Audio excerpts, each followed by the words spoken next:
Hello, it is your girl M here on Just Ask M, and I am joined with the Shantelle, owner of that brown bag. Yes, Yes, how are you today? I am wonderful. How are you? I'm good, thank you. What's a small intro of who Shantelle is outside of business? So, outside of business, Chantel is a mom, grandma, Okay. girlfriend, spoken word artist, and just overall lover of people, good people. Yes. Yeah. I always say at this point with the variety of things do, it's like you're either a Jane of many trades or Jack of many trades, which is good though, because like back in the day, you just, you did one thing, you stuck with that, and that was it. You retired, and that was life. So it's kind of nice to see the branch out of. The difference between like even myself and my parents, my dad retired from a job 35 years. My mom has been with the post office since I was like 5. I'm in Yeah. my late 40s now. Yes. So like even they still kind of side eye me when I go, I'm going to start this other wild Right. adventure. And they're like, does it come with benefits? No, these days we're lucky if we see Social Security. We have to create our own benefits. Yeah. So, what would you say what's your primary business currently, and what has led you there? So my primary business is the production of that brown bag, which Okay. is the Black Business Directory. I currently service Western New York, Central New York, and a little bit of Toronto. The Nice. next iteration will be Volume 8, and I'm looking to expand beyond just New York Okay. because I firmly believe that this is a platform that is necessary from state to state. Just as the Green Book was necessary when it was first written, it's still necessary for us today, just for slightly different reasons. Honestly, my background is in health insurance. Okay. So I worked for one of the larger insurance companies here for the better part of almost 15 years. Okay. And I think a lot of seeing the social determinants of health in practical application just kind of led me to really wanting to be just an all-around servant leader where we can really work on restoration, mind, body, spirit, and then lead us into self-sustainability. So while they don't seem to be aligned, sitting in that seat as a service rep for insurance just let me know we needed more for ourselves. Not thinking of those things will stress you out, making you use the health insurance. Sounds like a plan. Sounds like a part of the system. So, and yeah, I've come from customer, patient, and client services. So same here. And I think people like you and I, we have our brains work differently with what we see and how we see it. And then you get to this Absolutely. point where it's just like, I will not and cannot force myself to do this for the next 20, 30 years, knowing that like this ceiling is put over you. And I just posted a video the other day that I had found on TikTok, and it was a Black primarily event.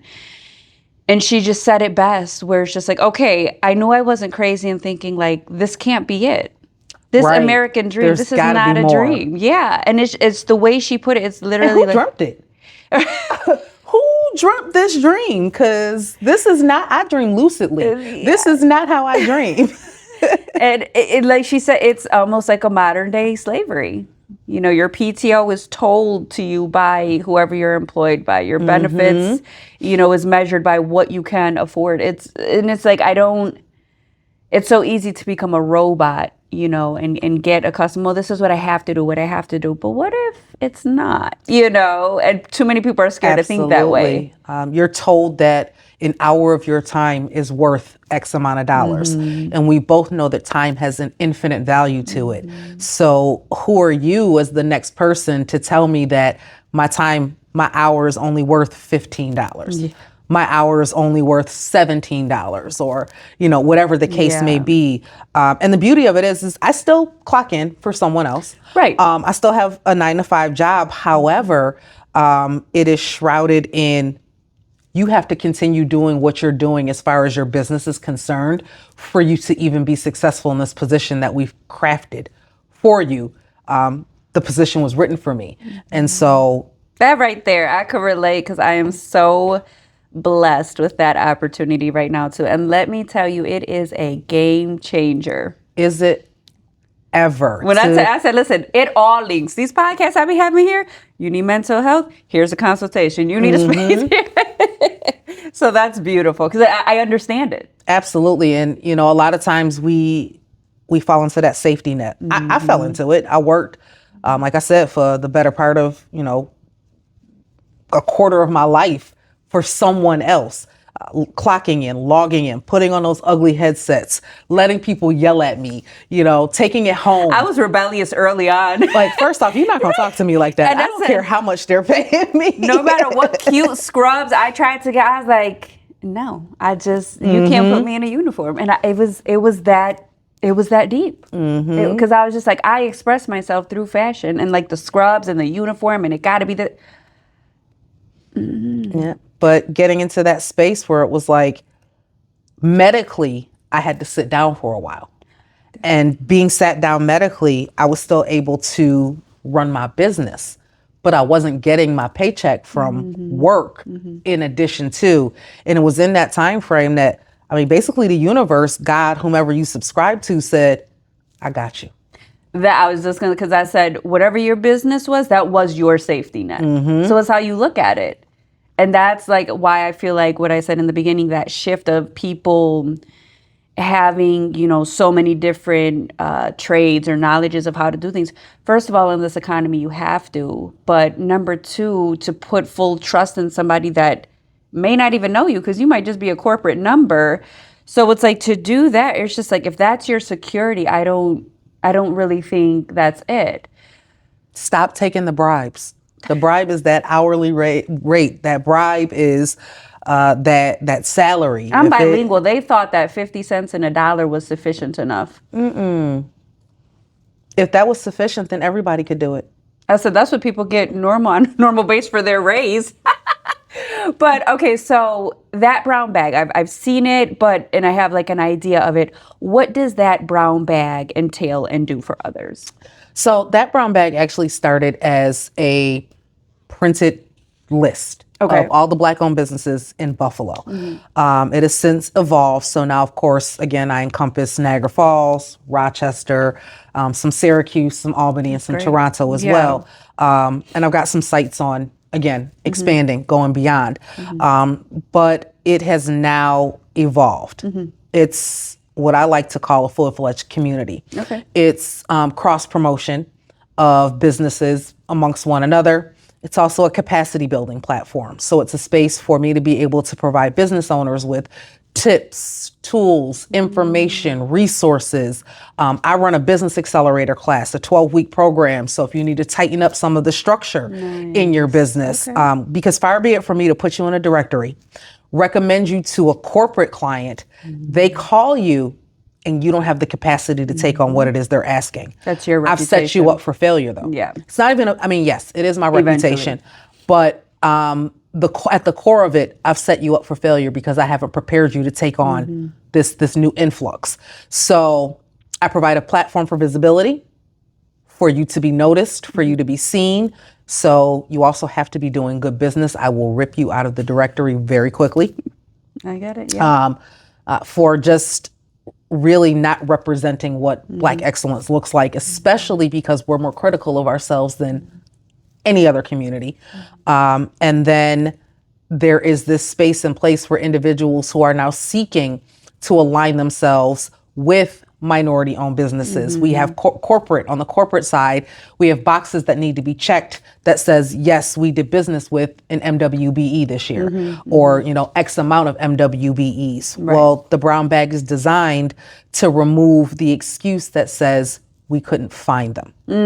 Okay, I like that. Yeah. So again, just multifold. Yeah. And then the average everyday consumer can use that brown bag as well. Yeah. There is a portion of the directory that is dedicated specifically to culturally relevant care. So I have a listing of, right now, it's probably about 135 providers of color. The majority of them are mental health. So it's a lot, but it's all connected. And that's why, like, as an entrepreneur, as, you know, somebody who's, you know, starting a business, school is not my forte. I Me don't. either. Yeah, I learned differently. I now know that from my younger years in school. Like I was very average, but I knew I wasn't dumb. Public school back in the day, they just it just wasn't an addressed thing as much. And in my older years, as I've gone through different jobs, and I didn't fit. I came to that realization of I am just built different, and I'm okay with that. But how do I turn this into a superpower? And I even love to the point of doing these podcast episodes. Everybody asks, what's your podcast about? For me, I keep it generalized in the sense of it's the topics we don't speak on enough. Because people really don't realize that can be mental health, that can be cultural things, that can be family Absolutely. dysfunction. It's just the possibilities like are endless. And why limit yourself? Exactly. And I'm like, and I say that because yes, it's a lot, but it makes sense in our head. And once you get, the key is really getting it organized, being intentional, even to the point of, okay, how am I going to execute this that it's not overwhelming for the everyday person, even though we understand it? I've found ways to automate a lot of the functions. And so a lot of what I teach entrepreneurs is you need to find sets of systems that will allow you to work on your business, not in your business. And so actually, I just came back from an orientation for Goldman Sachs. Okay, They have nice. a business accelerator program. So I am an ever learner in some way, shape, or form. Yeah. And so one of my biggest takeaways was if my business can't function without me, then I just own another job. I own my job. And so, really getting our business owners to transition from I have to have my hands on every facet of my operation. It's backwards thinking. Yeah.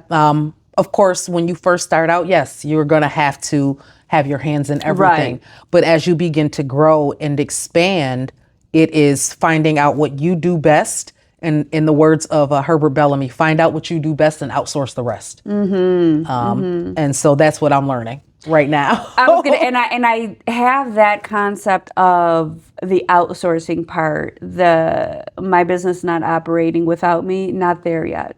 And that's like I said, I like doing these interviews because this is my form of education. This is, through speaking, that's where I get ideas, inspiration, or like clarity. Because like you said, it's like, the goal is I want to be making money, and I'm getting a call on the beach, and they're telling me what amount just got deposited to my account. I don't even want the phone call. Right? Let me just log into my account. If I'm on the beach, I'm on the beach. Once you hear that ping, okay, we're good. Yeah. So, and like I said, but that's, social media is great. It is, but then I think people forget the quality between talking, the face-to-face interactions, just having that conversation of, hey, or I need help with this. Our cultures were very prideful. We can do it all, this and that. And then but like you said, we're also human. And, it sounds like what it is, whether it's God or your body. When it's time to sit down, it will sit down. And sometimes it's at the worst times, but that self-care is part of your success. And can your business sustain should you be sat down?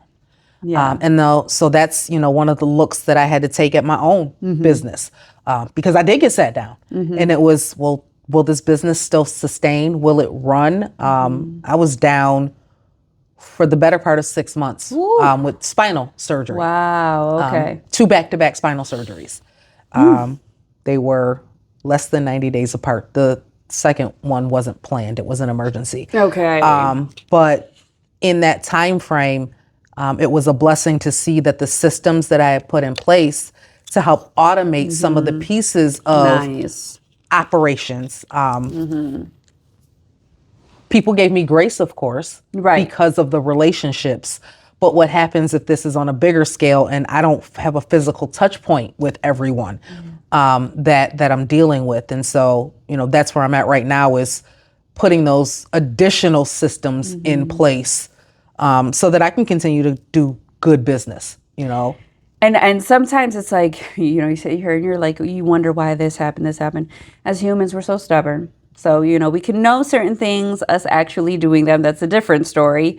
But even with, yes, that unfortunate way that you had to be set down, I think a lot of the time too, it's so easy, especially these days. Everything's so instant. It's you grasp it quick, efficient, this and that, where people are putting in all this work, but it's like, how often are you taking a step back and be like, I did this? Like before you got here, I sat in the chair and I looked around because I'm like, this was not looking like this a few months ago. So it's just like that sitting down, like taking it out, and like you said, oh, my system's actually worked for six months. Digestible victories. Yeah, you know what I mean? And I love to remind people of that because it's like, yeah, what are you doing all this for? You know, it's like you're so used to having somebody do it for you if you're in the 9 to 5 or corporate, this and that. But it's like, no, it's you. That's something, you know, we say orgullo in Spanish, like that pride. Take pride in that because that's not easy. Not everybody's doing that. Not everybody is as bold as people like you and I to say, no, I'm going against the grain of this American dream. Which, again, it's a nightmare. Who dreamt this dream? Right, yeah. Is my, I have questions. Who dreamt this dream? Who do I speak to? What did they have for dinner before they lay down to dream this dream? So what does supporting a Black-owned business to you? And I do like that. I hear Black-owned more often than not versus Black excellence. So I think that the first thing that comes to mind when people hear the word support is money, monetary. And of course, yes, that's going to be the number one way to support any business, small, large, minority, majority owned, however you want to classify that business.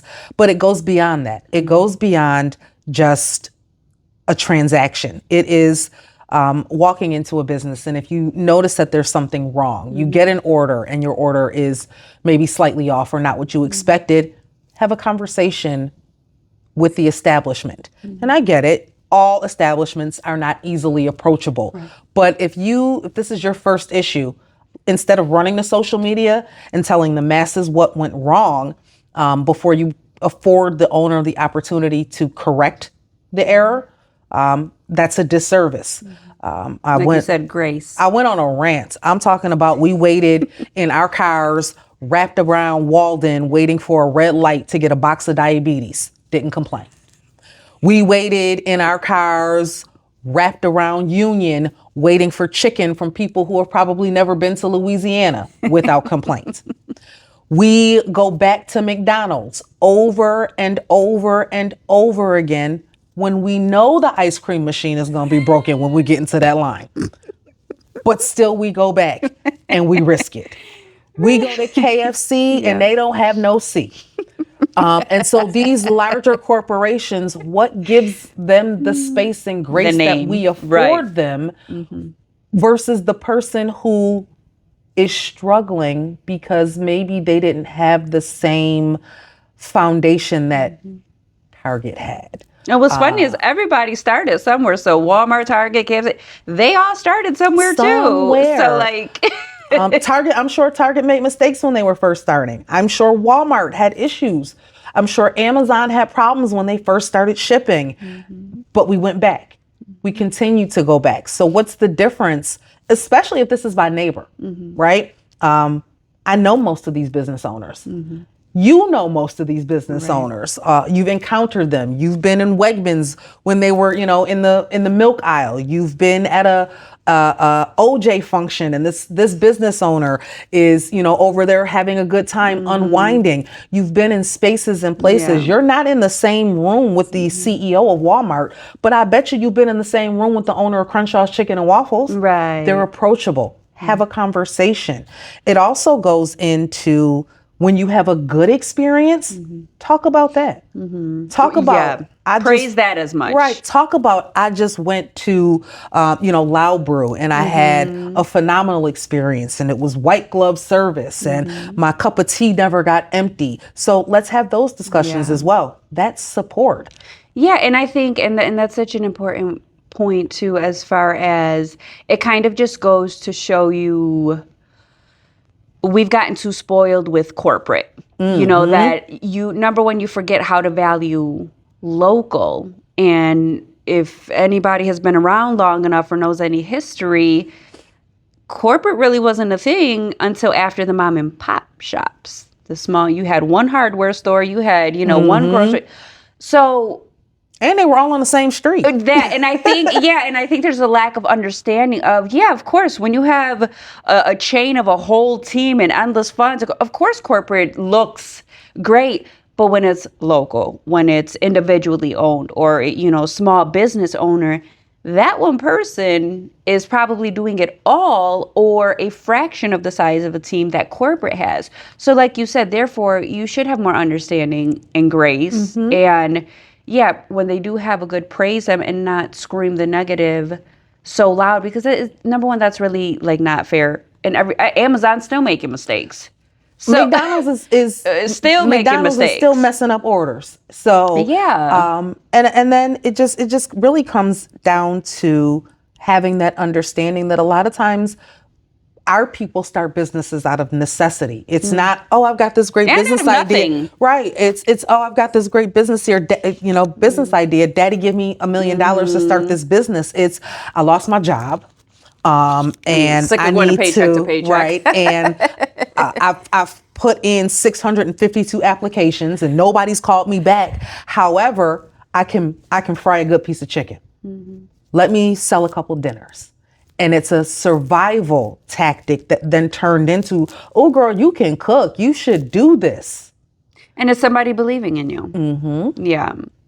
So what challenges of having certain systems in place that kind of lead up to having this fairness, if you will, with the corporate companies and how they seem everything is ran so perfect? What systems would you say in non-white owned? Because I hate to say minority. For me, we are not. We're minority. Not. Black and brown, we're practically the majority. And I use that term really by way of MWBE certification. Right. So when we're talking minority, that's really the term that I'm referring to. What is the classification that's going to get us access to these contracts? So that's really the term that I use. But when we talk about operations and systems, when we talk about even just the simplest things, making sure that you have a proper way to accept payments and take orders.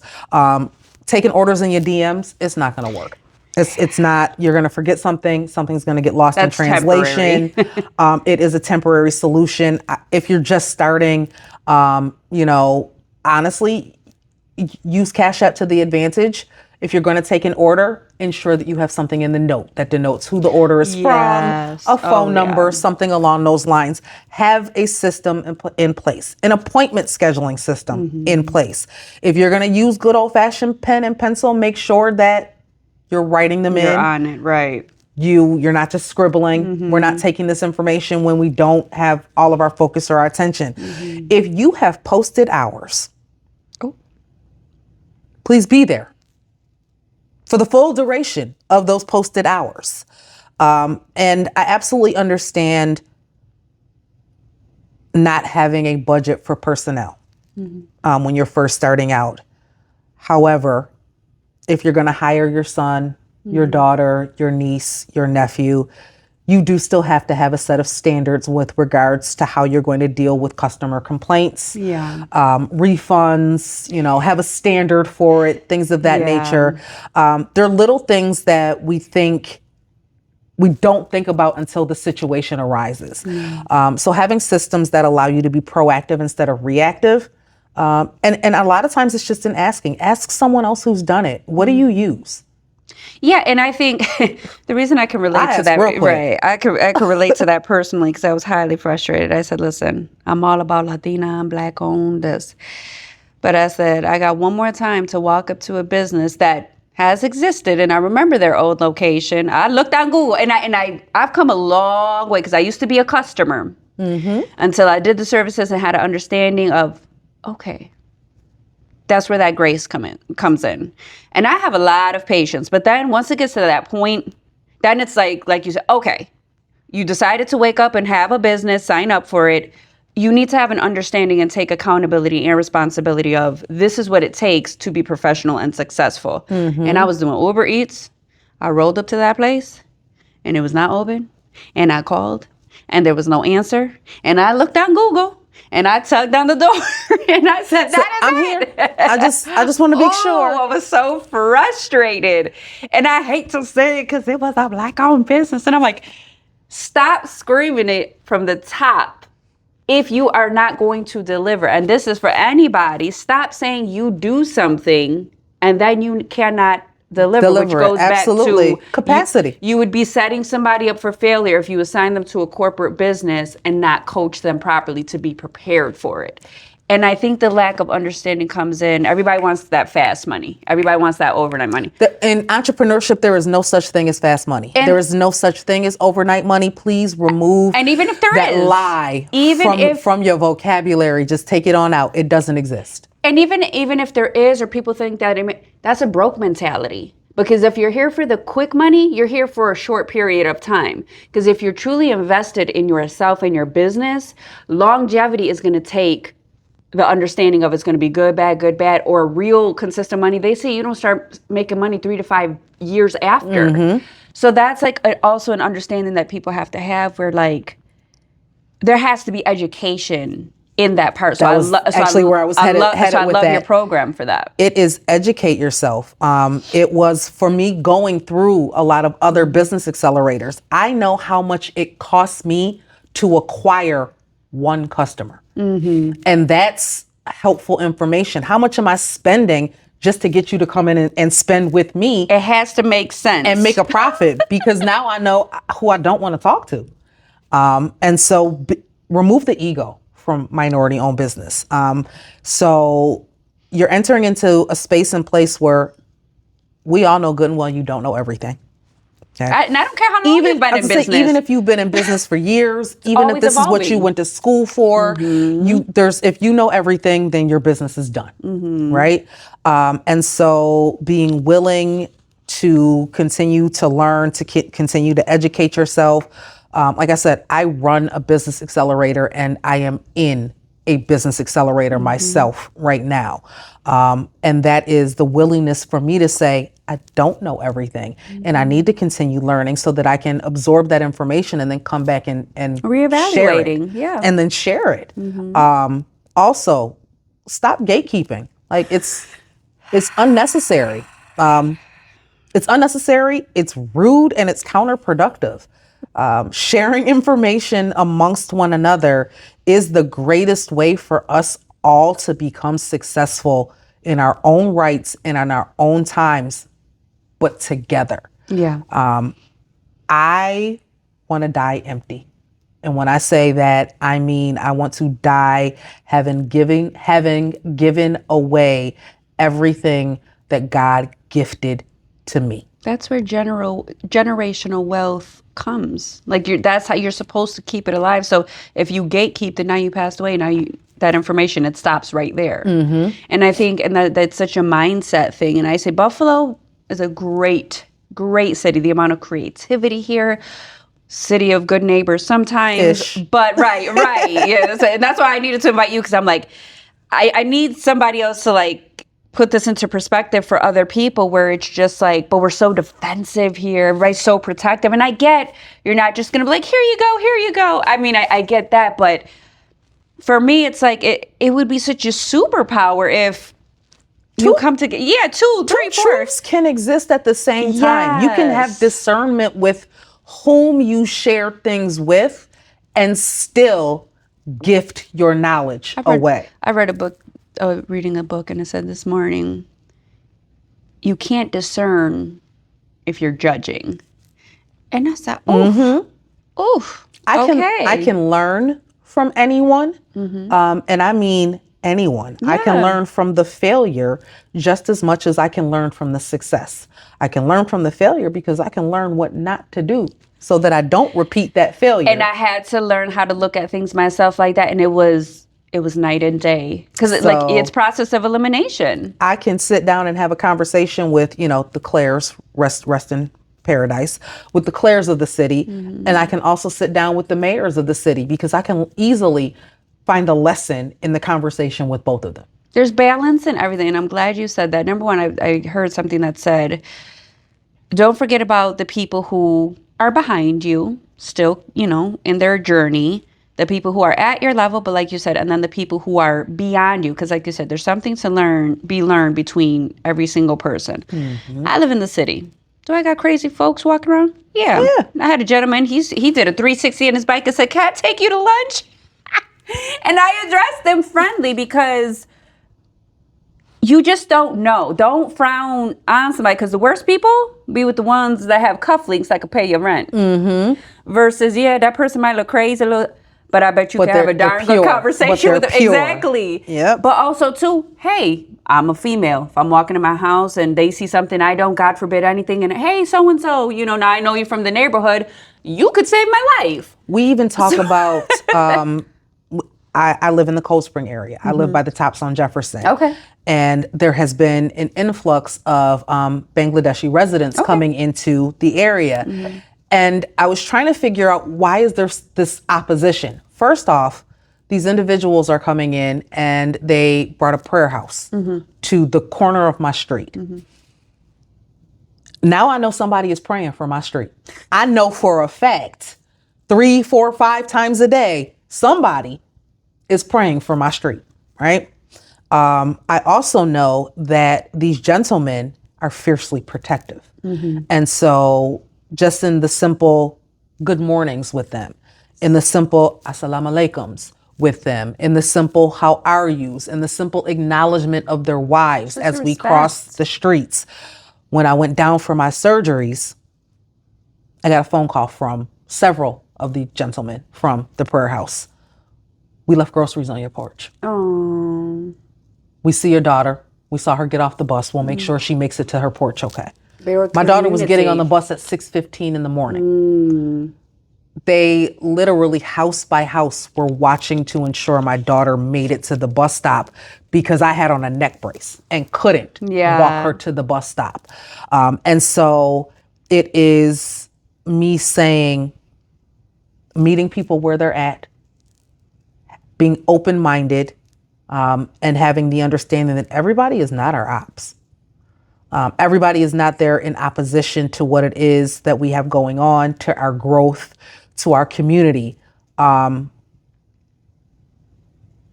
We have to open our hearts and our minds, because those individuals took care of me better than my own while I was down.